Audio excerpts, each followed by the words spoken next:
நபிகள் நாயகம் ஸல்லல்லாஹு அலைஹி வஸல்லம் அவர்கள் கூறுகிறார்கள், நான் சொர்க்கத்தில் ஒரு மனிதனை பார்த்தேன்.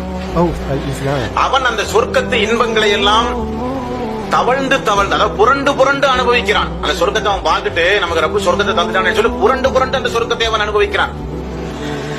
இவ்வளவு சந்தோஷமாக அந்த சொர்க்கத்தை அனுபவிக்கக்கூடிய அந்த மனிதனுடைய நற்கம் எந்த செயலின் மூலம் அந்த சொர்க்கத்துக்கு போனார் அல்லாஹ்வுடைய ரசூல் சொல்லும் போது கூறுகிறார்கள், வீதியில போகும்போது ஒரு மரத்தினுடைய கிளை மக்களுடைய தலையில் பட்டு இடையூறு எடுத்துக் கொண்டிருந்தது. அந்த இடையூறுல அந்த கிளையை பிச்சு போட்டு மக்களுக்கு அந்த இடையூறுல இருந்து அவன் காப்பாத்துறான். இதெல்லாம் ஒரு இபாதத்தா, வணக்கமா இது? ஆனா இஸ்லாம் சொல்றது பாருங்க, அவன் செய்யும் போது உள்ளத்துல என்ன எண்ணம்? மக்களுடைய இடையூறுகளை போக்கும் போது அல்லாஹ் நமக்கு கூலி தருவான் நினைச்சான். பாத்தீங்களா? அந்த நினைப்புக்கு ரப்புல் ஆலமீன் கொடுத்த பரிசு தான் சொர்க்கத்துக்குள்ள போன்ற சொல்லிட்டான். அப்போ இது சின்ன அமல் தானே, இது பெரிய அமல் தானே, இது வழக்கமா நம்ம செய்யறது தானே என்று பார்க்க கூடாது.